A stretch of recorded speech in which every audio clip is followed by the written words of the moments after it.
Esse foi um caso que foi um caso bastante desafiador para nós, lá no CHN, né, que mostra para a gente, né, os desafios da dor torácica no paciente pós-infarto agudo do miocárdio. Eita, peraí. Então, é um paciente de 39 anos, ele... Deixa eu só tirar aqui, que eu não estou conseguindo ver as minhas... Ele é arquiteto, né? E ele fez uma dor precordial típica, né? Às 21h40, no Maracanã, né? Ele estava assistindo um jogo do Flamengo e foi rapidamente encaminhado ao Souza Aguiar, e o eletro dele mostrava um supradesnível de ST, né? E o infarto anterior extenso. Lá no Souza Aguiar, ele foi trombolizado, né? E não teve critério de reperfusão, e a dor permaneceu, né? Ficou com dor persistente.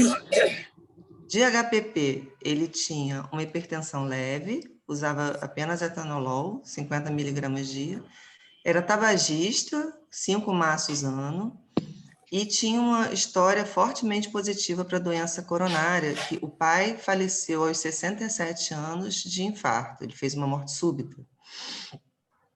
O exame físico dele, né, na verdade, agora, esse exame físico que eu vou descrever é o exame físico que ele chegou na nossa instituição. Ele estava lúcido, orientado, tinha uma taquipneia leve, corado, hidratado, tinha uma queixa de dor precordial opressiva persistente. Ele chegou na nossa instituição aproximadamente 12 horas depois da dor precordial inicial, às 21h40. Ele tinha um rastro cutâneo pela face, pescoço e abdômen, pruriginosos, que a gente atribuiu ao trombolítico que ele fez no Souza Aguiar, que foi a streptokinase.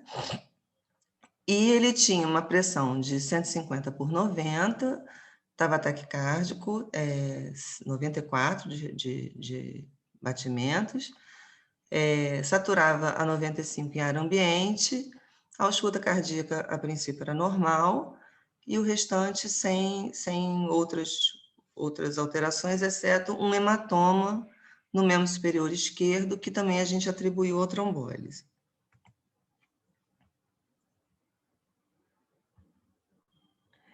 Esse foi o eletrocardiograma que a gente viu, né, que a gente conseguiu ver, lá do Souza Aguiar, né? A gente recuperou, o paciente trouxe para nós um grande supra de ST, né? Anterior extenso, né?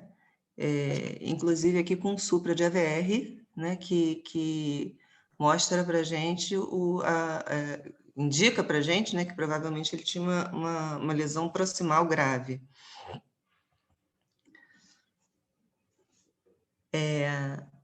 Ele foi para a coronariografia de resgate, né, uma vez que ele estava ainda com dor persistente, não teve nenhum sintoma, nenhum sinal de reperfusão.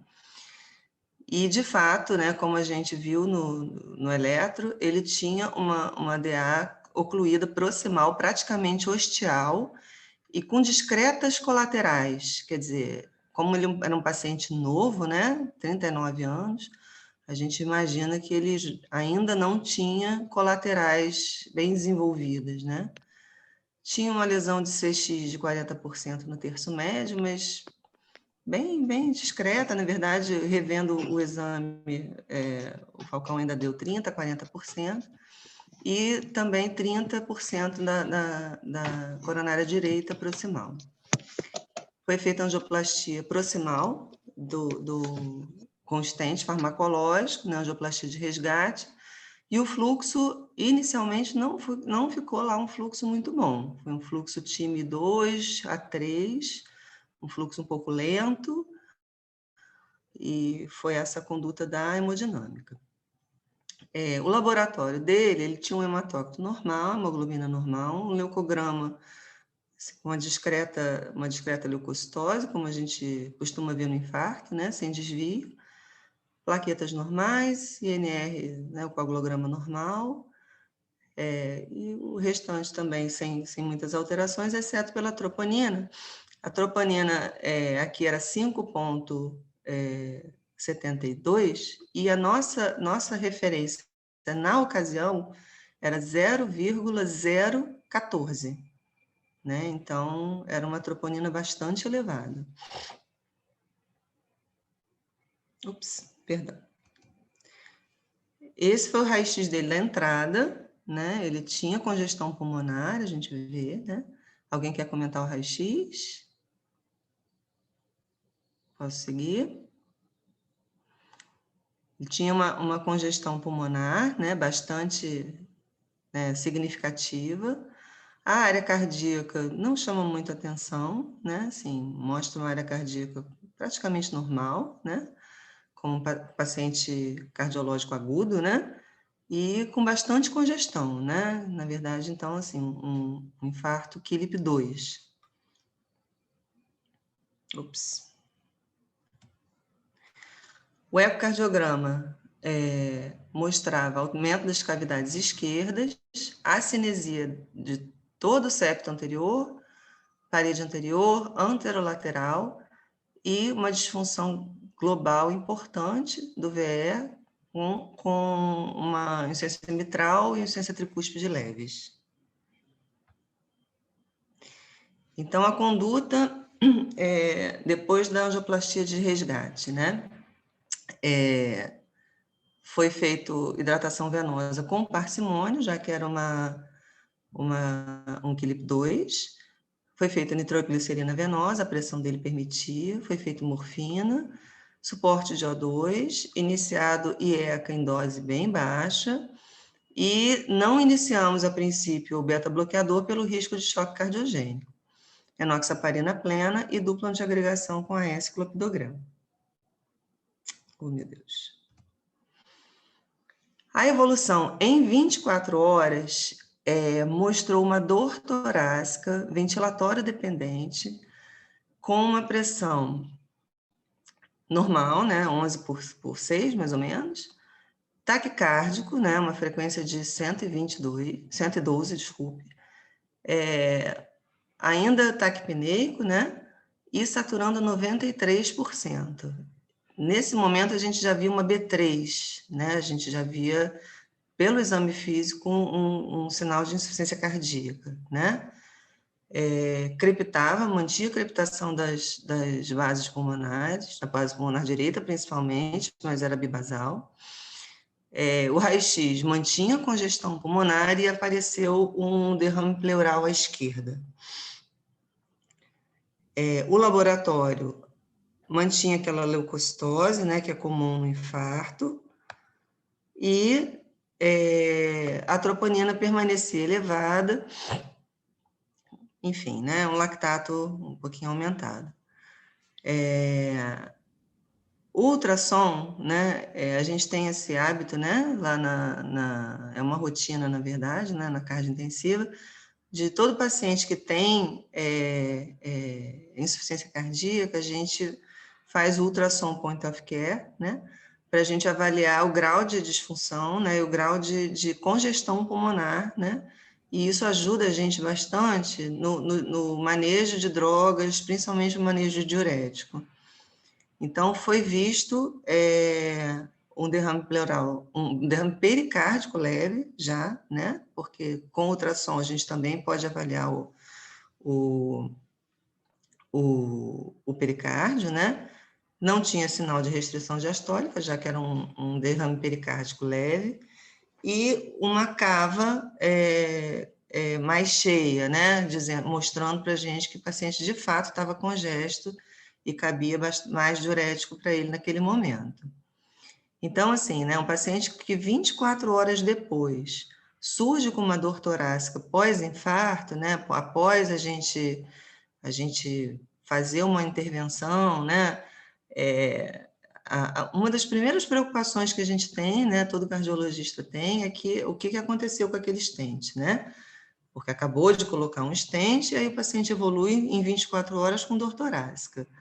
Mas é muito importante a propedêutica, né, da dor, né, a gente conversar com o doente e observar que era uma dor ventilatório dependente, né, e a gente buscar sempre, né, observar sempre que após todo infarto agudo, né, principalmente o infarto com muito tempo de evolução, e que tempo é músculo, né? Então, assim, com esse tempo todo, a gente consegue, né, uma necrose muito extensa, a gente precisa sempre lembrar da pericardite pós-infarto, né?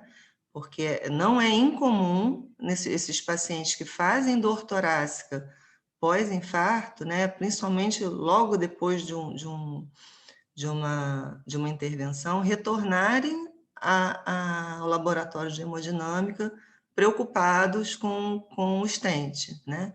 E a gente conversando um pouco melhor, a gente observa que, na verdade, tratava-se de uma pericardite.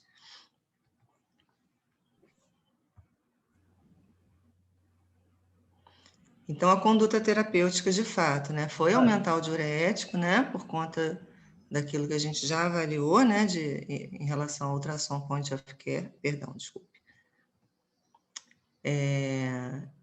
E aí, com esse diagnóstico provável, né, de pericardite, nesse caso, epistenocárdica, né, que ela acontece em torno de 7 a 10 dias de pós-infarto imediato, a gente aumentou a dose do AS para a dose anti-inflamatória e associamos colchicina.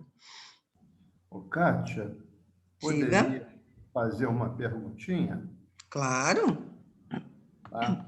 Então, sem querer te interromper aqui, acho que está indo tudo muito bem. Pode interromper quando quiser.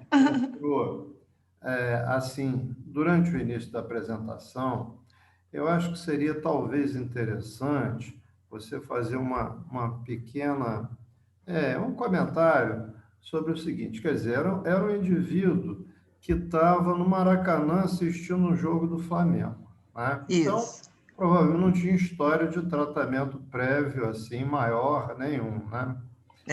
Só uma hipertensão leve que ele tratava com atenolol, só isso. Hipertensão leve, né? E Isso. ele faz uma dor torácica aguda, né? É levado ao Souza Aguiar e apresentou um eletrocardiograma com supradesnivelamento de ST em parede anterior aguda. E lá foi feito, então, você falou que ele chegou a fazer lá trombolítico. Fez trombolítico. Fez trombolítico. E quanto tempo depois, então, só para recordar aqui, houve o atendimento, quer dizer, aí ele foi transferido para o CHN, né? Exato. Foi transferido, já estava com pouca dor, ou ainda tinha dor? Não, ele permanecia com uma dor pelo menos moderada. Certo. E lá no CHN ele fez uma coronariografia de resgate, né? Isso. Assim chamada porque ele já tinha feito o trombolítico, né? E a situação não estava boa ainda, com aquele quadro de congestão que você mostrou, né? Isso. Então ele colocou esse stent, né? Isso. Seria de se esperar, a minha pergunta era exatamente essa, que ele não tivesse mais essa dor, ou não, na sua experiência, como seria essa evolução, digamos assim, mais habitual, depois do paciente botar esse stent? Então, a dor coronariana, a gente não espera mais de fato, né? É por isso que eu estava chamando a atenção para a diferenciação da dor pós-infarto, né? O paciente pode fazer dores diversas, né? Ele pode fazer a angina pós-infarto, que é uma dor típica, né? Que aí sim a gente precisa se preocupar com o stent, né? Se preocupar com, né? Enfim, com a avaliação coronariográfica. Mas com um infarto desse tamanho, né? E na verdade a fisiopatologia da pericardite, na verdade, ela é a inflamação que a própria necrose causa, né, no pericárdio, né? Assim, aquela região necrótica toda, ela causa uma inflamação pericárdica que vai causar a pericardite pós-infarto, né? Que é uma das complicações pós um infarto extenso. Então, com uma dor torácica pós-infarto, a gente precisa ter bastante preocupação com que tipo de dor que o paciente está sentindo, né? Ele está sentindo uma dor típica ou ele está sentindo uma dor ventilatório dependente, que lembra uma pericardite. E aí foi feita toda essa conduta lá na cardiointensiva de avaliar o pericárdio, né? E viu-se um derrame pericárdico, né? E aí, por conta disso, iniciou-se o tratamento para pericardite e não, né, pensar em uma dor coronariana a ponto de levar o paciente de volta em 24 horas para rever o stent, né? Isso é uma coisa bastante importante que a gente precisa ter em mente, né? O paciente que faz um infarto extenso, grande, com muita necrose, ele tem muita possibilidade de fazer uma pericardite pós-infarto nas primeiras 24 horas. E isso pode acontecer em até 7 dias.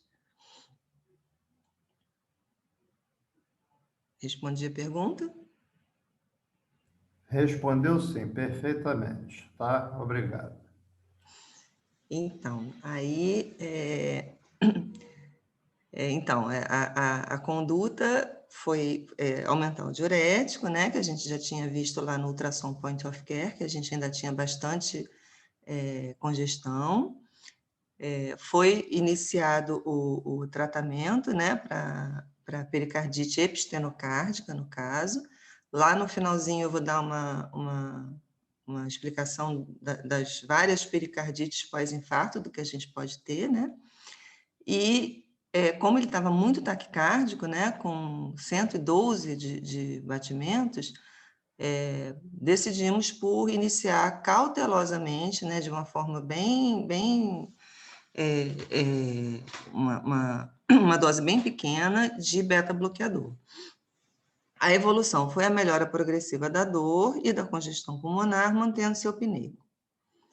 No 4º dia de evolução, ele volta a ter uma dor ventilatória dependente, dessa vez associada a dispneia e instabilidade hemodinâmica.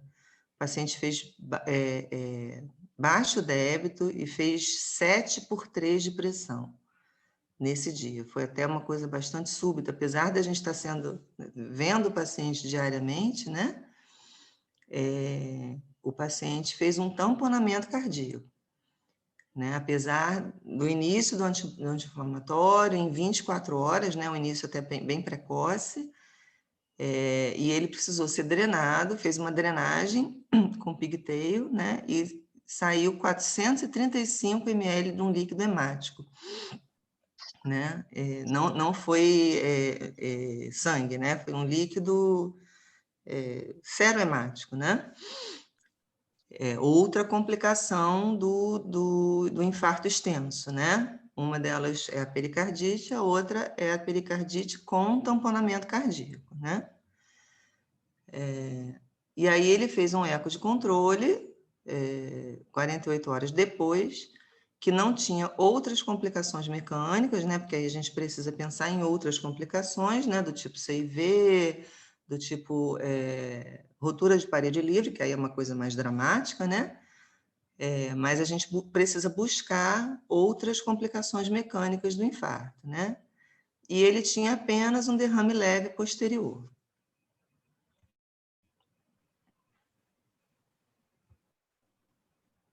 Esse foi o raio-x no momento em que ele tinha o derrame grave, né? A área cardíaca em relação ao primeiro raio-x, a gente vê que é importantemente aumentado, né? Ele realmente tinha um derrame pericárdico bem grande, né? Bem importante, a ponto de sair 435 ml, né? E permanecia com a congestão pulmonar.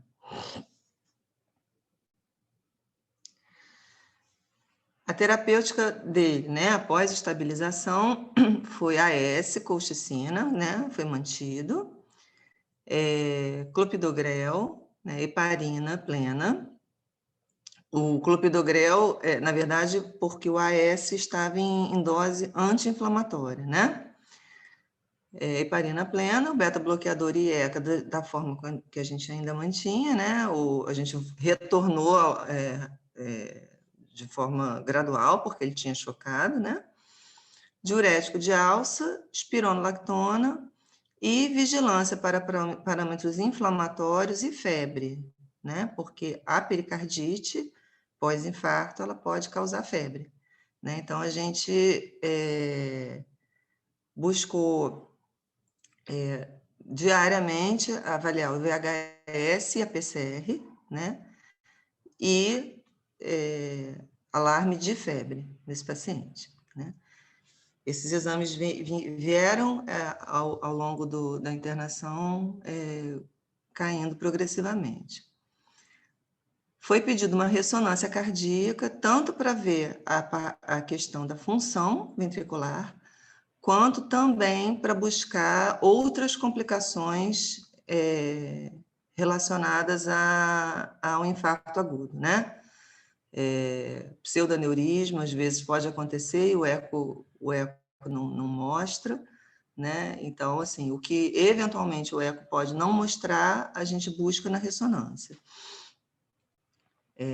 Ele tinha uma disfunção grave do VE, né, com uma fração de ejeção de 20%, a cinesia daquelas paredes todas que a gente havia dito, né? Toda a parede anterior, né? A parede apical, uma região inferior também, e anteroseptal, enfim, foi um infarto muito extenso. E um derrame pericárdico com septações de permeio e um espessamento pericárdico, né? Então, é um pericárdio que a gente precisava ficar muito de olho, né? Porque era um pericárdio muito inflamado, devido à extensa necrose que ele tinha, né? E tinha também um derrame pleural moderado à esquerda e pequeno à direita, quer dizer, isso também, toda essa inflamação, né, pericárdica acaba também, né, por contiguidade, inflamando a pleura, né, além da insuficiência cardíaca que ele tinha. Fizemos o eco de controle, né, que mostrou uma disfunção moderada grave, com disfunção segmentar, e um discreto derrame pericárdico e derrame pleural leve à esquerda. Na evolução, ele teve tosse, que foi atribuída ao IECA, trocamos pelo valsartana, a tosse desapareceu.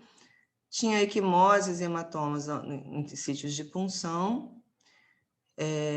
Ele teve febre no 11º dia de internação, mas ele havia uma flebite no membro superior esquerdo, né, que foi tratado com medidas locais. Né? Então, aquela preocupação nossa com febre e tudo mais, a gente ficou de olho, vimos um motivo, né, da febre, e a febre desapareceu após tratamento da flebite. Leucograma normal, a PCR permanecia elevada, mas em queda. A melhora foi da febre em 3 dias, né, após tratamento da flebite, e permaneceu ainda mais 7 dias durante a internação com a AS e a colchicina. Teve alta no 19º dia de internação assintomático, sem dor, sem febre, sem dor torácica, enfim. Aí,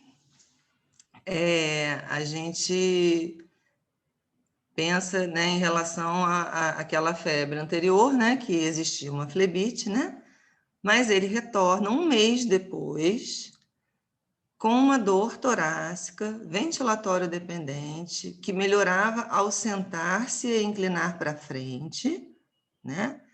Que, assim, é uma dor característica de dor pericárdica, né?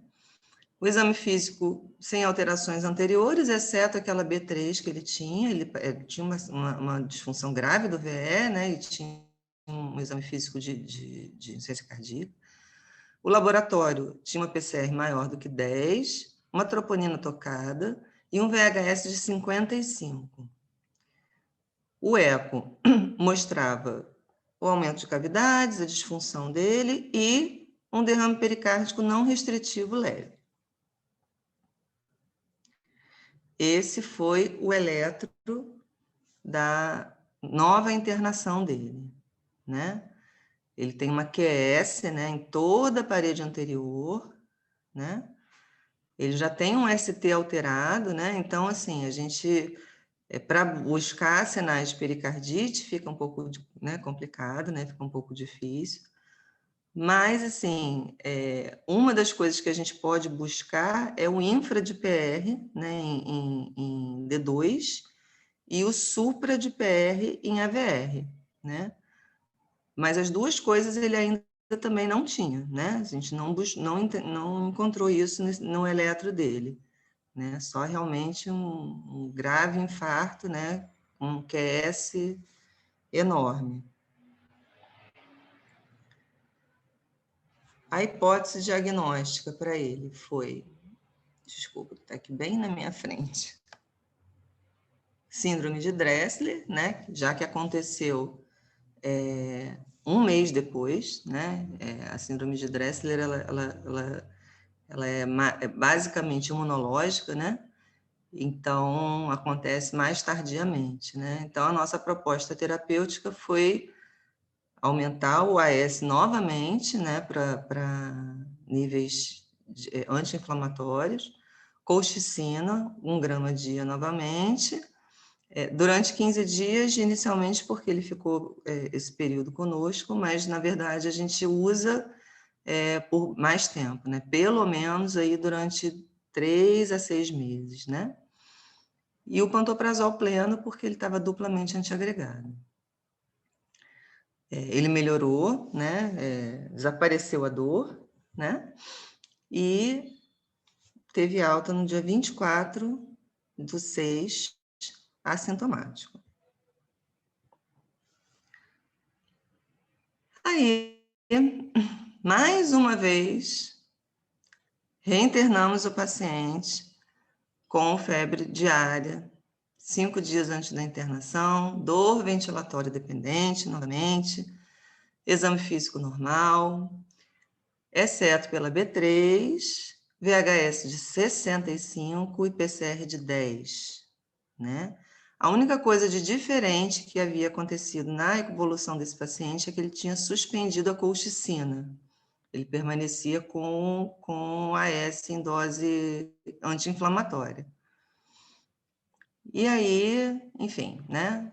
O ecocardiograma dele mostrava um pericárdio de aspecto normal. Ele estava com medicações para insuficiência cardíaca, então a fração de ejeção dele melhorou, estava em 40%. E a terapêutica instituída foi retornar a colchicina, fizemos até numa dose maior, fizemos 1,5 gramas, né? E a manutenção, a gente optou por manter 1 ano de tratamento, já que era a terceira recorrência, aliás, a segunda recorrência, né? De pericardite nesse paciente, né? Então,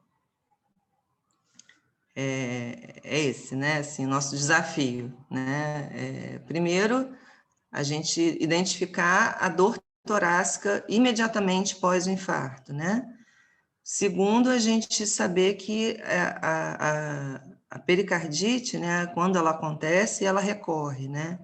E muitas vezes ela recorre de forma grave. E a gente precisa ter medidas para evitar a recorrência, né? E às vezes, mesmo fazendo essas medidas todas, No segundo caso, né, ele havia suspendido a colchicina, então isso foi uma coisa que pode certamente ter atrapalhado, né? A gente precisa definir o tempo de tratamento e, no caso desse paciente, a gente definiu o maior tempo possível, que foi 1 ano. Alguém quer comentar alguma coisa do caso, antes da gente prosseguir? Não, Kátia, acredito que você possa prosseguir repetindo. Acho que, bom, eu estava com muita saudade aqui de uma apresentação de um caso clínico, com toda essa complexidade que a Kátia está mostrando, que o caso clínico é isso, não? Claro que tem casos simples, mas muitas vezes os casos são complexos.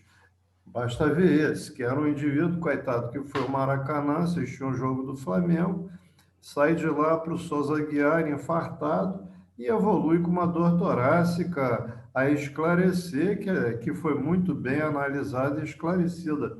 E essa dor que está tendo 2 momentos, né? Um momento imediato pós-infarto, ligado à pericardite, e posteriormente a essa recorrência, né? Quando a gente estuda dor torácica, está lá a síndrome de Dressler, mas não é absolutamente uma coisa que nós, que não trabalhamos diretamente num serviço de cardiologia, vemos com frequência. Isso aí eu já vi sim, mas de forma muito infrequente, né?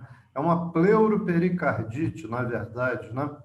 Isso, exatamente. Natureza autoimune, como a Kátia muito bem demonstrou.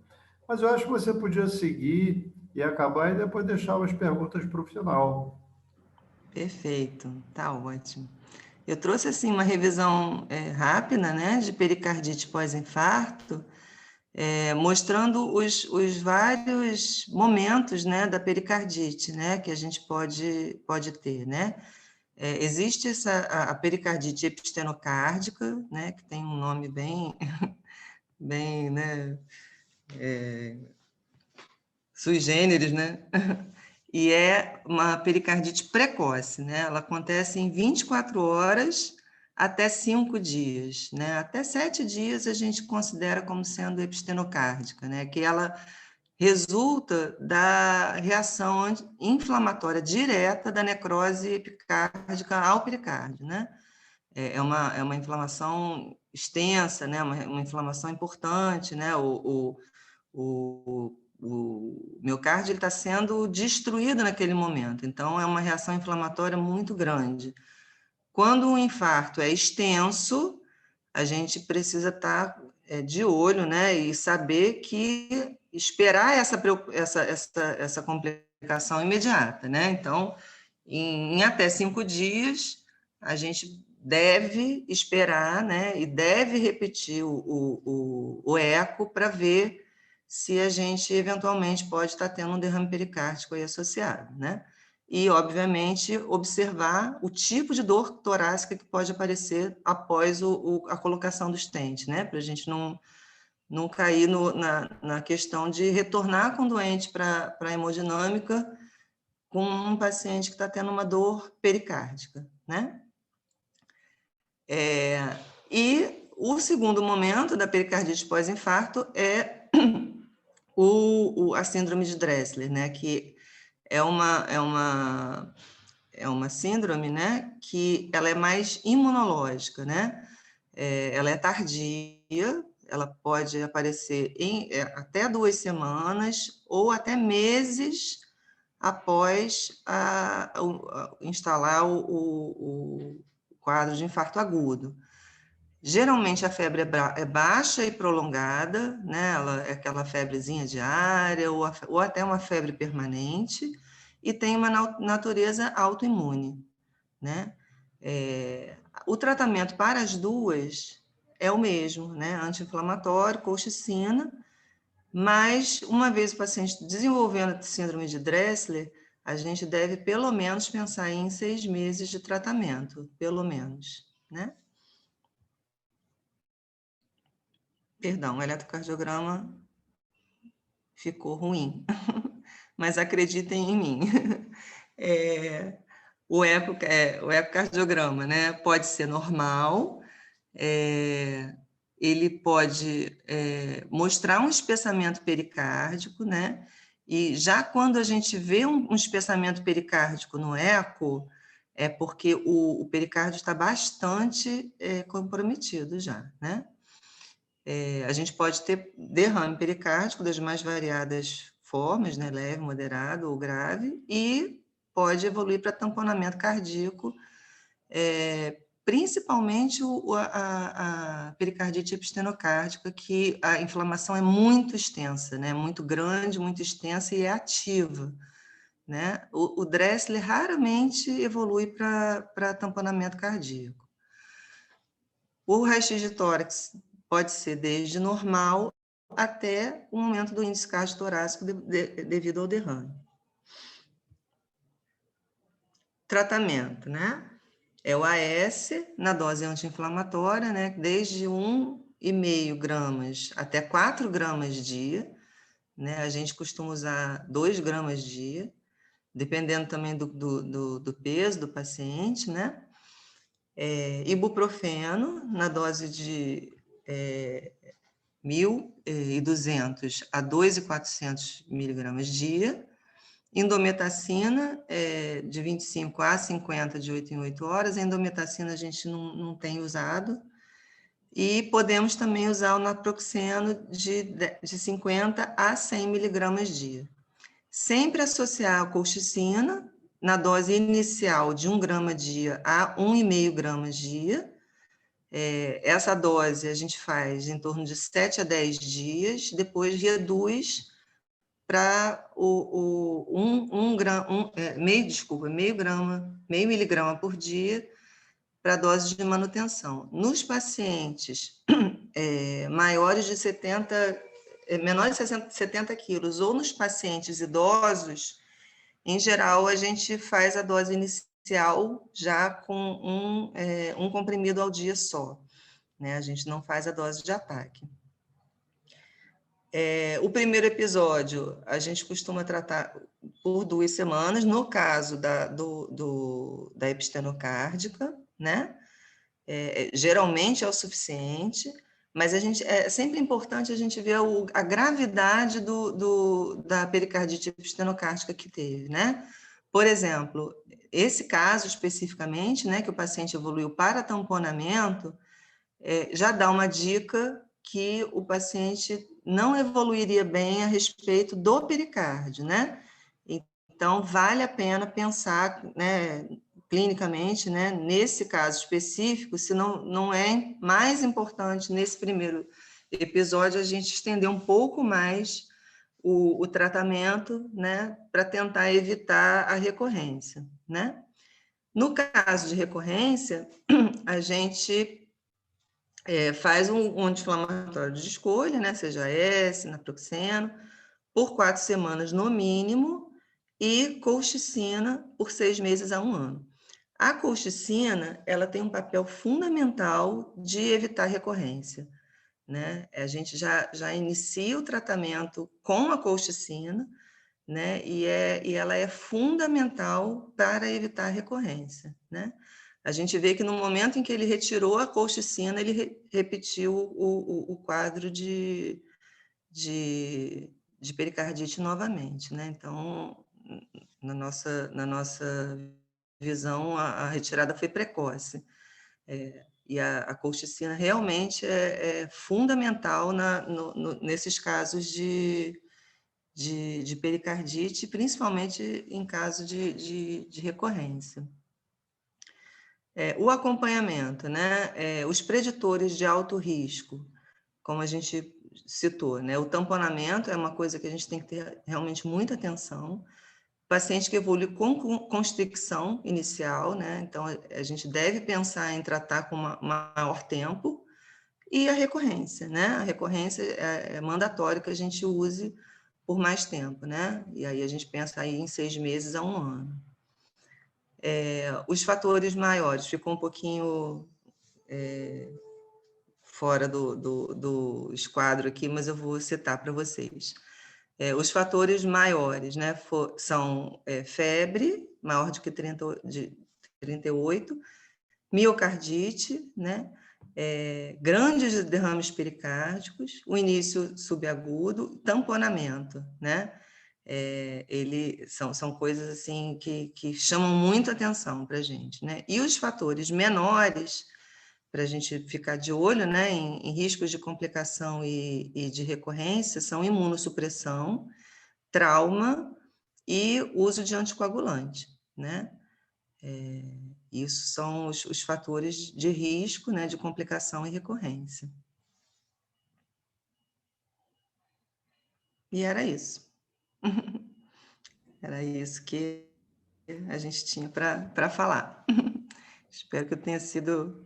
Kátia, muito obrigado. Acho que é um caso complexo, né? Porque é um caso inicialmente um infartado e que é atendido no Souza Aguiar, mas foi transferido para o Hospital de Clínicas e teve essa evolução com tratamento com stent e evolução para essa síndrome estenopericárdica, né? E Isso. posteriormente com manutenção da síndrome de Dressler, com uma resposta excelente, né, Kátia? Porque esse paciente pôde ficar assintomático e evoluir bem para alta. Claro que ele teve um infarto grave, ele vai ter os problemas que ele vai ter que continuar tratando, mas dessa fase aguda, embora tenha tido todas aquelas complicações, a evolução foi excelente, né? Então, E só antes de abrir aqui para as perguntas, eu queria te perguntar sobre o tratamento inicial do infarto do miocárdio, como esse que aconteceu. É, a sua experiência hoje, não estou falando no CHN, não. Ele recebeu um primeiro atendimento no SUS, né? E sim, foi sim. trombolizado, né? Então, só queria um comentário seu a respeito dessa conduta e como está essa conduta em geral, assim. Veja Ele bem, não recebeu... é crítica nenhuma, não. Não, não, de forma Análise alguma. construtiva, tá? Ele E recebeu o falar sobre tratamento correto, na situação, verdade, né? né? Se Assim, ele algum de chegou nós num tiver local... algum problema agudo, vai ser isso que vai acontecer, provavelmente. Iremos para um hospital público, uma UPA, né? Até poder ser melhor atendidos. É. Então, assim, ele de fato recebeu o tratamento correto, né? Ele, na verdade, chegou lá com 20 minutos de dor, né? Então, ele foi trombolizado, né? Lá era um local que não tinha hemodinâmica, né? Então, a conduta correta é a trombólise. O problema é que ele não teve nenhum critério de reperfusão, né? E teve dor, né? Ficou com dor recorrente, permanente, né? Não cessou a dor. Aí, nesse caso, o que deveria ser feito, né? Seria encaminhá-lo a um local com laboratório de hemodinâmica para que se fizesse a angioplastia de resgate, né? Mas a conduta inicial é correta, né? O problema só é que ele não respondeu, né? Então, o Perfeito. segundo passo é que talvez, né, tenha demorado um pouco mais. Então, eu vou abrir aqui para perguntas. Um comentário só meu. Realmente, a colchicina é um potente anti-inflamatório, né? A gente usa em crise de gota e se tira rapidamente, o paciente volta para a crise. Então, a gente faz isso mesmo, 6 meses, um ano, às vezes, de colchicina, numa dose baixa, né? E o problema maior é problemas digestivos, às vezes o paciente não tolera. E já é usado desde a época de Hipócrates, né? Que aí tem já relatos, Maravilha. aqueles relatos de Hipócrates dele usando colchicina, e atualmente foi usado até para Covid, né? De uma forma informal. Ela É foi verdade. utilizada. Bom, alguém quer fazer algum comentário ou pergunta? Gostaria de fazer um comentário, Rosati. Essa apresentação claríssima, transparente, né? Não, queria fazer uma pergunta e um comentário. Alô, está me ouvindo, Rosati? Sim, Alô? estou te ouvindo. Tá bom. Em primeiro lugar, parabenizar a apresentadora pela brilhante exposição. E eu gostaria de fazer uma pergunta, porque me chamou a atenção a questão do mecanismo autoimune ou imune envolvido. Como eu não conheço o problema, a síndrome, eu não havia ouvido falar, eu gostaria de saber se existe alguma explicação imunológica para isso, porque pela descrição que foi feita, eu fico pensando sempre que tipo de mecanismo poderia estar envolvido com isso.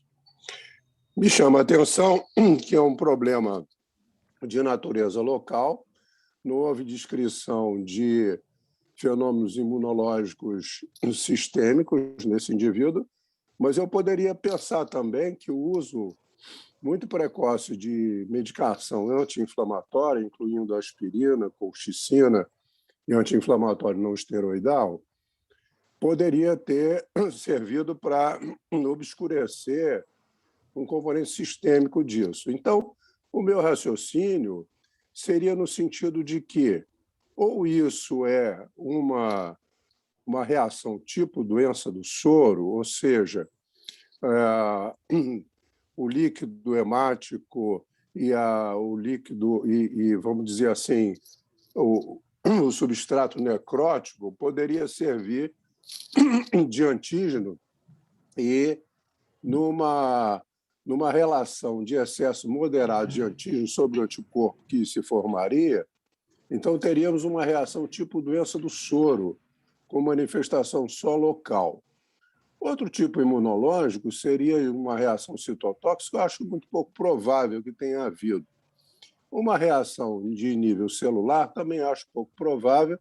Então, a minha pergunta, em primeiro lugar, é: esse raciocínio de uma reação tipo doença do soro, envolvendo o pericárdio e as estruturas cardíacas, seria o correto? Em segundo lugar, um outro comentário muito rápido é o seguinte: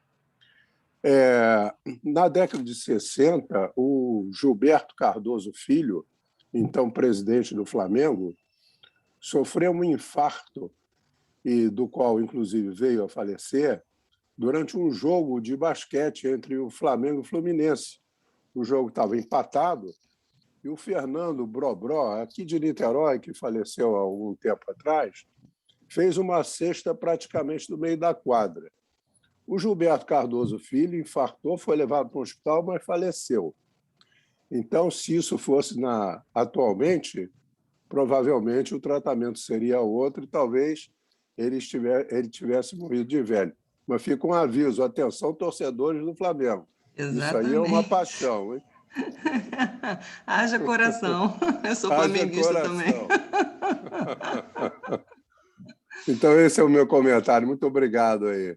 Então, de fato, assim, respondendo, né? De fato, a questão imunológica é a reação mesmo ao tecido necrótico, né? É como você bem explicou, né? A reação ao tecido necrótico, ela faz ali localmente, né? Uma reação do tipo, né, antígeno, né? Antigênica, né? Ao tecido necrótico, e aí isso vai se manifestar mais tardiamente, né? E o tratamento permanece esse, né? Anti-inflamatório, colchicina, para evitar recorrência, já que a recorrência na síndrome de Dressler, já que ela tem essa característica imunológica, ela é bem mais comum, né? Do que na epistenocárdica, né? Perfeito. Alguém mais quer fazer alguma pergunta? Kátia, então eu vou fazer um pedido a você. Você podia falar para nós do seu trabalho hoje no CHN? Quer dizer, eu sei que você trabalha ali, você falou no início, na linha de frente ali, na recepção e desenrolar, né, do jeito que você mostrou nesse caso aí, na chefia ali do serviço de cirurgia cardíaca na parte clínica. Mas eu queria que você falasse como é que está o seu serviço, que tipo de paciente você atende, assim, mais frequentemente, para a gente ter uma visão também, sabe? Que acho que isso também faz parte da nossa atividade aqui, sabe? A gente querer, assim, trazer a visão do outro do que ele está trabalhando no momento. Com prazer, obrigada. Então, atualmente eu coordeno a unidade de internação cardiológica. Nós temos 28 leitos que são para pacientes cardiológicos, né? Isso está inserido numa linha de cuidado cardiológico, né? Que o CHN investiu, né? Vem investido ainda mais, né? Essa linha de cuidado se inicia na emergência, né, sob a liderança do Rafael Villanova. Existe uma emergência cardiovascular. Esse paciente ele vai para a UTI cardiológica, né, com 20 leitos, né, sob a liderança do Ronaldo Vegni. E aí, uma vez estabilizado, né, e tendo possibilidade de ir ao quarto, nós, né, no andar, a gente recebe esse paciente, a gente avalia questões de diagnóstico e rever os diagnósticos, né? Em geral, a gente corrobora os diagnósticos dos colegas anteriores e busca alguma outra coisa que a gente possa acrescentar, né? E avaliar além, né? Às vezes tem um diabetes que está um pouco descompensado, a gente compensa o paciente, né? Organiza o paciente e a gente prepara o paciente e o familiar para alta, né? Além disso, a gente trabalha também, né? Eu particularmente, no ambulatório de risco cirúrgico de alta complexidade do hospital, e também estamos montando, já trabalho nisso há bastante tempo, mas agora bem organizado com a vinda do Vitor, da oncologia, né? A gente tem feito a parte da cardio-oncologia do hospital, né?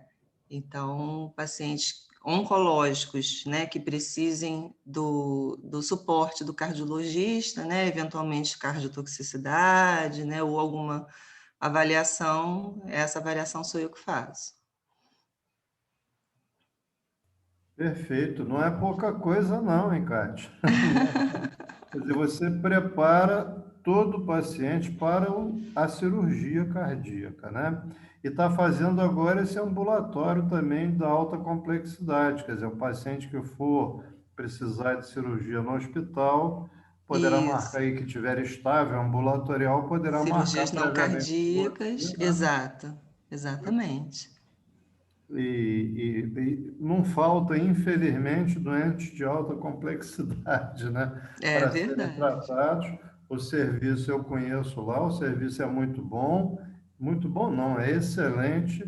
A Kátia, ela prepara também, ajuda a coordenar uma sessão da cardiologia na Ah, sim. quarta-feira de manhã às 7h30, que é sempre excelente. Eu, infelizmente, participo menos do que eu gostaria, porque também tem muitos casos muito específicos e a quarta-feira realmente é um dia difícil para mim, senão eu veria todos. Por esse caso clínico, por exemplo, eu pude ver lá, né? Achei interessantíssimo um caso do diagnóstico diferencial de dor torácica, o indivíduo infartado, que, na verdade, tem que se pensar nessas outras possibilidades diagnósticas todas, tem que destrinchar esse abacaxi, não é verdade? É. A Kátia fez isso com o maior brilhantismo e pôde nos trazer aqui, então, dessa maneira super objetiva e didática, como ela sempre apresenta, né? Tá? Alguém mais quer fazer algum Rosati, comentário? Oi. Moisés, tudo bem? Ô, Moisés. Moisés, que alegria. Vim prestigiar, né? Tem que prestigiar os amigos.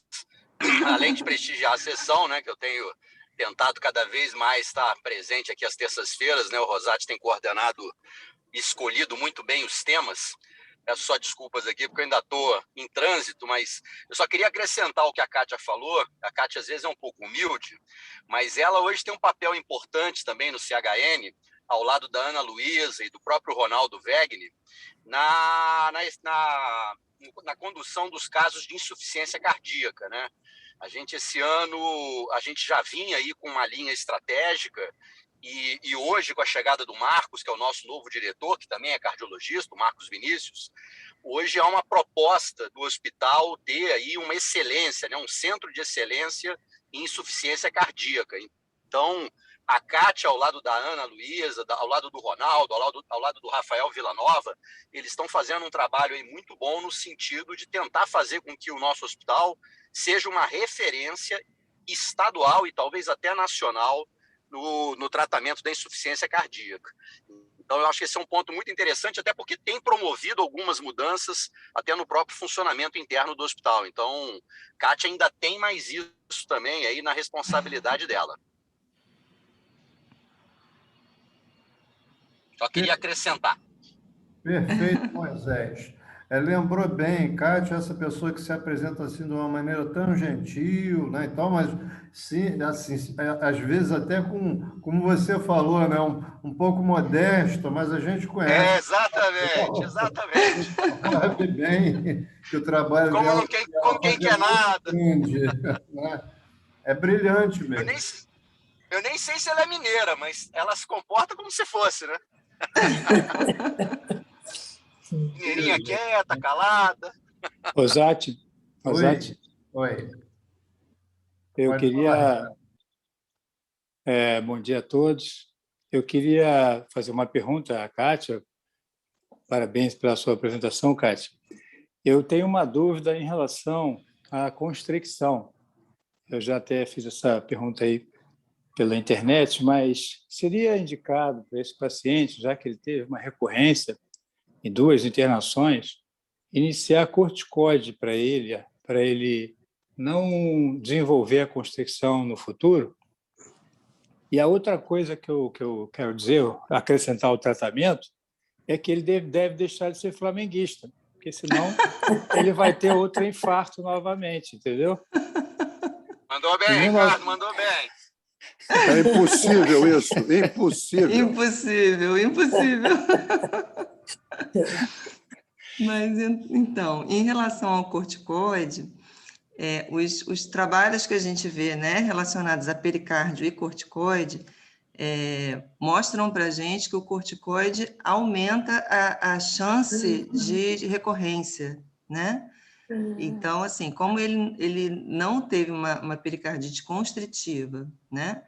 E ele respondeu muito bem às medidas recomendadas, né? As medidas iniciais, que são anti-inflamatório e colchicina, ele, na verdade, só recorreu da outra vez por conta da suspensão da colchicina, né? Então, a gente optou por fazer realmente o anti-inflamatório não esteroidal, né? Por conta dessa evidência que a gente tem de trabalho, né? Que o corticoide aumentaria a recorrência. Perfeito, obrigado. E vou passar a palavra, então, para a Zelina Caldeira, mas antes eu quero novamente agradecer a Kátia e pretender estender o convite para ela futuramente voltar aqui, trazer outros casinhos, que eu sei que ela tem vários casos guardados interessantíssimos como esse que foi visto. Eu que agradeço muito o convite. E passo a palavra, então, para a Zelina. Uma honra. Obrigada, Rosati. Kátia, eu quero parabenizar você. Sua apresentação foi brilhante, foi excelente e a gente sempre aprende. Eu também nunca tinha escutado, eu sou pediatra, então não frequento os ambulatórios de cardiologia, né?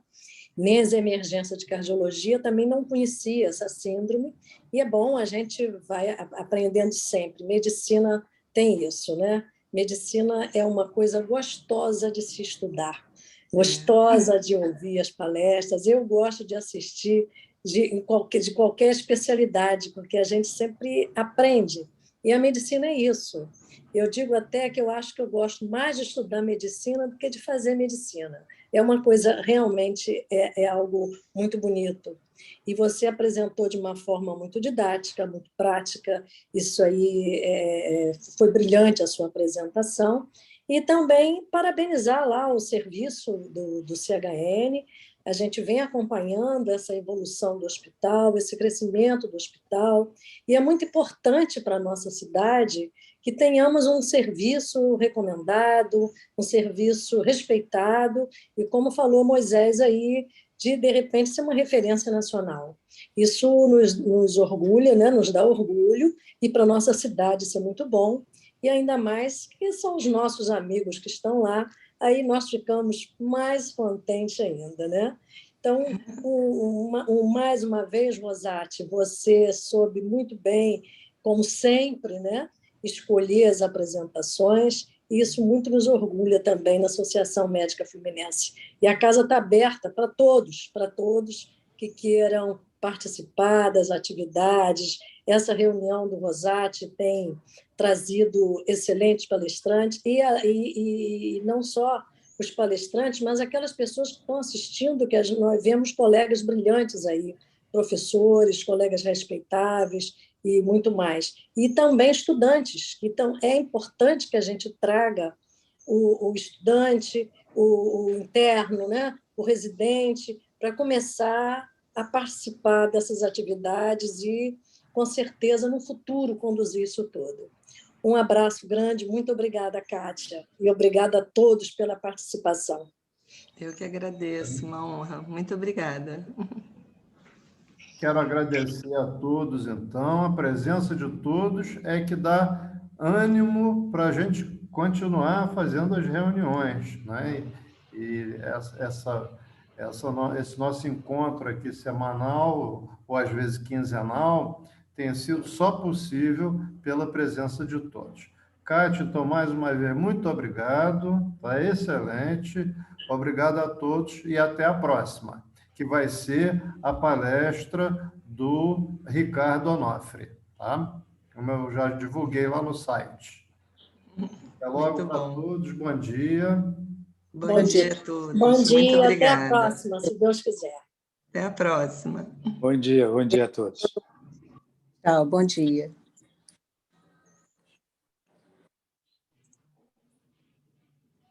Bom dia a todos.